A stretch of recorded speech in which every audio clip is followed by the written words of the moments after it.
안녕하세요. 코인 알려주는 남자입니다.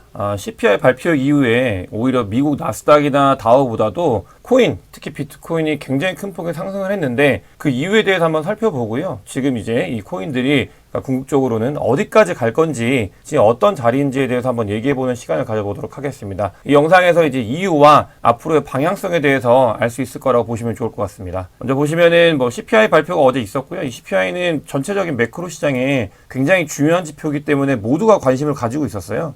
그러다 보니까 지금 이제 6.5%가 나왔고, 시장에 그럼 원래 가지고 있던 의견과 이제 부합을 해가지고, 처음에는 이제 장이 이제 18K에서 계속 이제 부합을 하다 보니까 왔다 갔다만 하다가 이제 새벽에 이제 상승으로 전환을 하게 됐습니다. 근데 보면은 또 중요한 것 중에 하나가 이제 소비자 물가지수 말고 그 다음에 이제 고용 지표였거든요. 고용 지표였는데 이제 신규 실업 청구 건수가 있었는데 그 청구 건수가 줄어들었어요. 그러면서 이제 굉장히 미국이 고용이 아주 탄탄하다, 이런 그 의견이 있으면서, 그러니까 일종의 뷰 중에 하나는 뭐였냐면은, 그러니까 인플레는 감소하고 있고 고용이 탄탄하기 때문에 경기 침체가 아니라 그냥 이대로 좋아지는 거 아니냐, 이런 뷰도 있었고요. 그 다음에 이제 CPI가 6개월째 하락을 하고 있었거든요. 그렇기 때문에 이런 것들이 이제 경기 하락을 시킬 수 있는, 그러니까 금리 인상이나 이런 부분들이 굉장히 제한적일 수밖에 없다, 이런 시장의 뷰가 이제 반영이 됐고, 그러면서 다우나 나스닥도 상승을 했는데 그것보다도 이제 비트코인이 훨씬 더 큰 폭의 상승을 했습니다. 비트코인 같은 경우는 지금 이제 18K를 완전히 뚫고 7K를 갔다 왔어요. 지금 7K를 갔다 왔는데, 지금 이제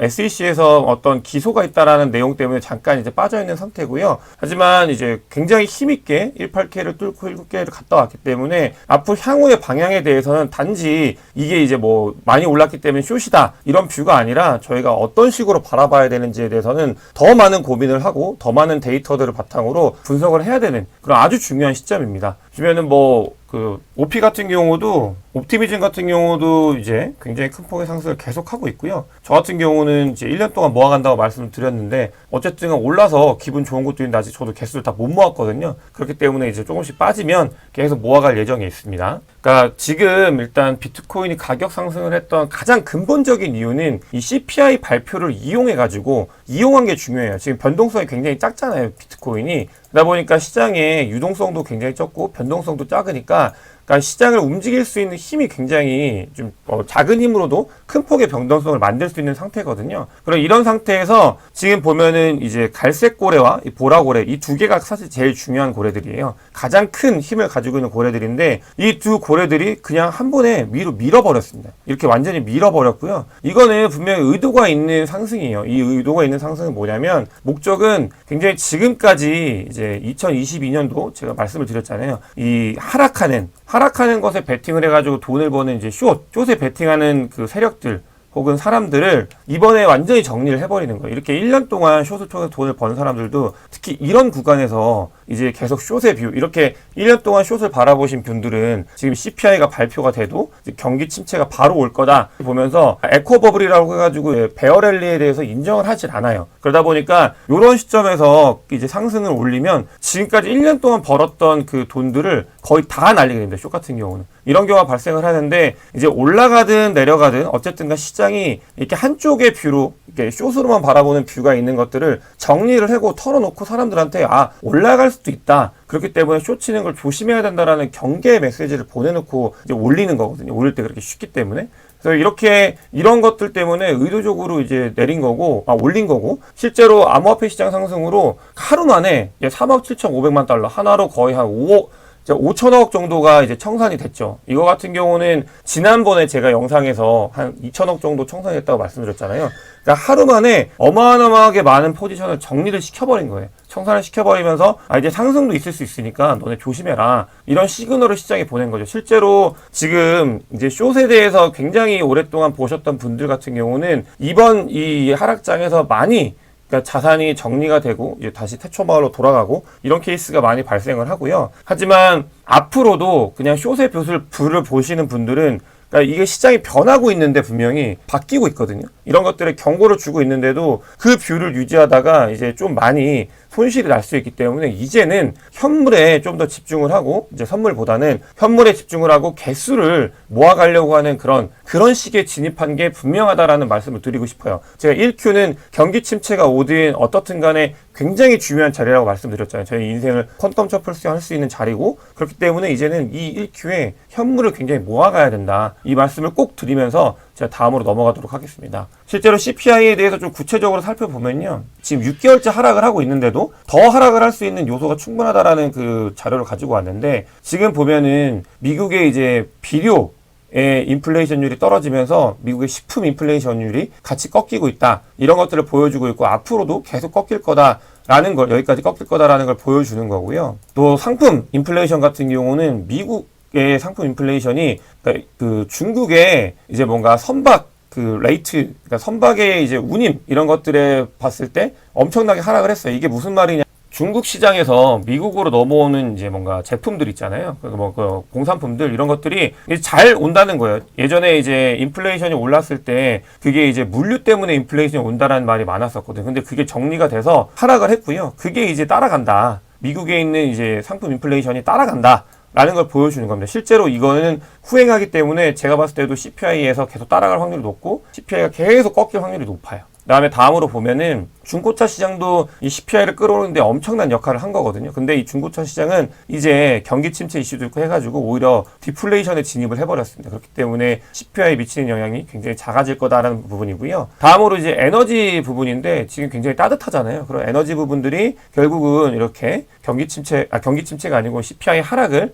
이끌 거다. 라고 이제 바라보는 데이터를 가지고 왔고요. 이게 지금 이런 지표들이 결국은 CPI가 계속 내려갈 거다. 그렇기 때문에 추가 긴축을 많이 하지 못할 거다. 이런 것들을 보여주고 있는 지표라고 보시면 좋을 것 같아요. 또 지금 이제 중요한 지표 중에 고용 지표라고 말씀을 드렸는데 이제 고용 지표 중에는 실업 청구 건수가 굉장히 줄어서 아직 고용이 탄탄한 건 맞지만 지금 이제 고용에서 이제 실제로 잡이 오픈되는 게 꺾였고 그다음에 그거보다 더 중요한 게 뭐냐면은 임금 상승률인데 이 임금 상승률도 꺾였다. 이런 것들을 보면서 실제로 이제 그 고용 쪽에서도 이제 추가적인 하락이 있을 거다라고 보면서 이제 얘기를 하고 있고요. 이거는 사실 좋은 지표는 아니에요. 이렇게 고용이 떨어지게 되면 어떤 거냐면은 경기 침체를 알려주는 시그널이거든요. 그렇기 때문에 근데 시장에서는 이제 경기 침체가 되면은 이 연준의 피벗, 즉 이제 그 금리 인상하는 거를 멈추거나 혹은 금리 인상을 인하로 돌린다라는 피벗의 시그널일 수 있기 때문에 그걸 이제 호재로 받아들이는 거거든요. 이런 부분들이 지금 이제 호재로 적용이 돼가지고 시장 매크로를 움직이고 있고요. 저희는 이제 코인 시장이기 때문에 그것 이외에 다른 것도 봐야 되잖아요. 근데 제가 2023년도 1Q는 정말 중요한 시기다라고 말씀을 드리는 이유 중에 제가 굉장히 많이 추종하는 MVRV 지표에서도 지금 사면 결국 궁극적으로 돈을 버는 그런 지점에 역사적으로 이제 돌아봤을 때 이때 살 걸 하는 지점 지금도 마찬가지예요. 그런 지점이기 때문에 이런 부분들이 너무 오랫동안 하락을 했고 매크로가 그 다음에 온체인 데이터가 이렇게 지금 이제 가르쳐주고 있잖아요. 지금 사면은 이제 돈을 벌 수 있는 구간이다. 라는 것들과 그 다음에 저는 스테이블 코인에 대해서 굉장히 중요하게 본다고 말씀드렸는데 이 스테이블 코인이 지금 이제 도미넌스가 비트와 맞아지고 있다. 그렇기 때문에 상승을 할 가능성이 높아지고 있는 그런 자리다. 이런 자리에 대해서 여러 가지 말씀을 드렸는데 이제 곧 비트코인 ETF, 현물 ETF에 대해서 내러티브가 시작이 될 거고 그러면서 이제 비트코인은 금과 그 다음에 이제 오일과 같은 상품으로서 취급이 되면서 엄청나게 많은 돈이 이제 유입이 될 거라는 가능성이 있고 그다음에 굉장히 저점이고 매크로가 바뀌고 있고 이런 상황들이 지금은 이제 여러분들께서 원래 가지고 계셨던 굉장히 시니컬한 뷰, 뭐 숏을 바라보거나 하락을 바라본 뷰를 가지고 계셨던 분들이라고 하면은 이런 뷰에 대해서 바뀌고 있다라는 걸 인지를 하는 그런 시점이 돼야 된다고 저는 확신을 하고요. 또 이제 현물을 바라보시고 계신 분들이라고 하면은 첫 번째로는 이제 코인 개수를 지키기 위해서 그 무엇보다 노력을 해야 되는 시기입니다. 지키거나 개수를 늘리거나 제일 중요한 거는 이제 불장이 왔을 때 내가 팔 수 있는 개수가 얼만큼 많냐 이런 싸움이거든요. 그렇기 때문에 코인은 개수 싸움이라는 말씀을 꼭 명심을 하시면서 지금 시기에는 개수를 늘려가는 거에 어떤 식으로든 집중을 할 수 있는 그 힘을 가지고 있는 그렇게 이제 가지고 있어야 된다라는 말씀을 꼭 드리고 싶어요. 제가 드리고 싶은 이야기가 있는데 또 이제 코인이 과연 비트코인이 어디까지 갈까에 대해서 예상을 해보면 지금 현재 가장 중요한 자리가 19.2K예요. 19.2K에 어떤 게 있냐면 굉장히 가장 큰 매물대가 몰려 있는 상태거든요. 근데 이 매물대를 소화하게 되면은 그 위로 없습니다. 그렇기 때문에 19.2K를 돌파하고 나서는 저희는 이렇게 생각을 해야 돼요. 지금 이제 장이 이렇게 바뀌고 있는 상황이잖아요. 그렇기 때문에 이 매물대를 소화하고 나면은 미니 불장이 도래했다. 19.2 이후로는 뭐 2, 3까지도 충분히 갈 수 있다라는 가능성을 열어두고 이제 위로 올라가는 거에 대해서 저희가 이제 가능성을 열어두고 이제 매수 매도나 트레이딩에 임해야 된다라는 거를 여러분들에게 꼭 말씀을 드리고 싶습니다. 지금 이제 굉장히 악재를 통해서 하락을 계속했잖아요. 지금 이 자리도 상승을 많이 이제 했었기 때문에 또 다른 악재가 이걸 단기적으로 꺾을 수는 있어요. 분명히 꺾을 수는 있고 그 악재들이 지금 아직 산재해 있는 것도 사실입니다. 그렇기 때문에 저희가 일방적인 상승이 아니라 하락을 하고 또 상승을 하고 하락을 하고 상승을 하고 하락을 하겠지만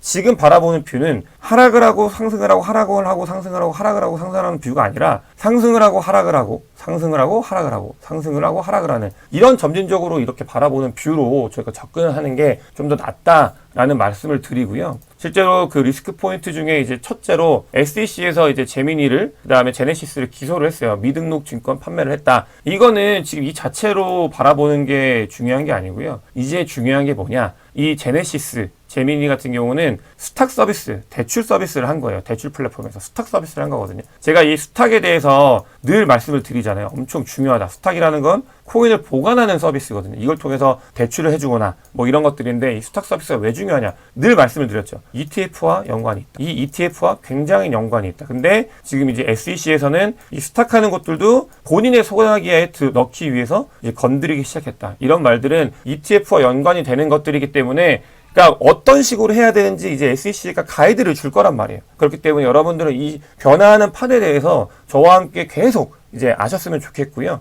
굉장히 큰 폭의 변화가 있을 거고 이런 것들이 지금 이제 굉장히 중요한 지점을 시장이 지나가고 있다는 말씀을 드리면서 오늘 영상 마치도록 하겠습니다. 영상이 도움이 되셨으면 구독과 좋아요 꼭 부탁드리고요. 영상 봐주셔서 대단히 감사합니다.